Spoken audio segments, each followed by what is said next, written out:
What's up, boxing fans? It's Rodney De La Paz. I have a quick thought here regarding the Vladimir Klitschko fight. I know I made a prediction that I said that Vladimir Klitschko was going to lose. Okay. Boy, was I wrong. Vladimir Klitschko fought actually pretty impressively that night. He had a very athletic bounce to his step.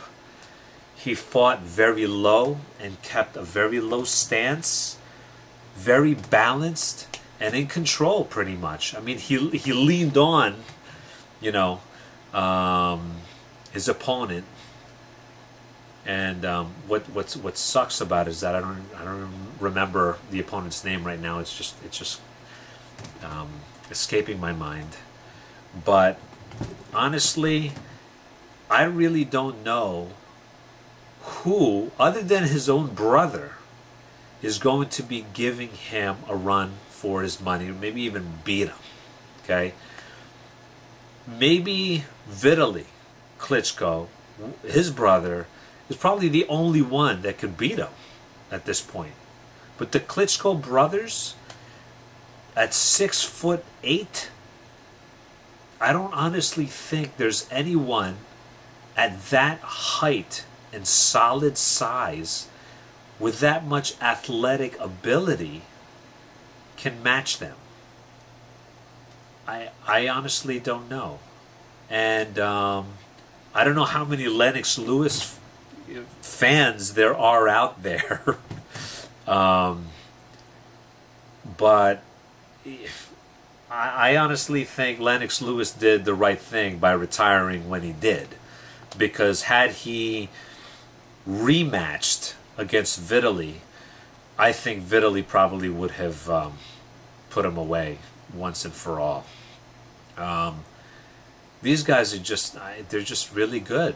They're very disciplined, and they just know what to do out there. They're solid athletes, and it's very hard to match that at this point. If you're anything under 6'5", and if you're not solid, I think Vladimir's last fight was like a 30-pound difference. You know, when I made the prediction, I'm not making excuses or anything, but when I made that prediction, I didn't realize that Vladimir was going to come in like 30 pounds heavier. 30 pounds. Just imagine 30 pounds. It's like an adult and, like, you know, a kid. You know what I'm saying?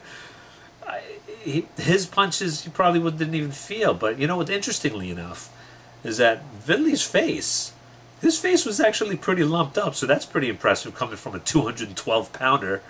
You know, being that Vladimir was like 240 that night. So that was just a side note. But the opponent had no sense being in the ring with him the way he fought. I mean, he said at the very end of the fight that his toe was all jacked up and he couldn't push off of his power foot or something like that, or push off of his back foot, which gave him the leverage and all.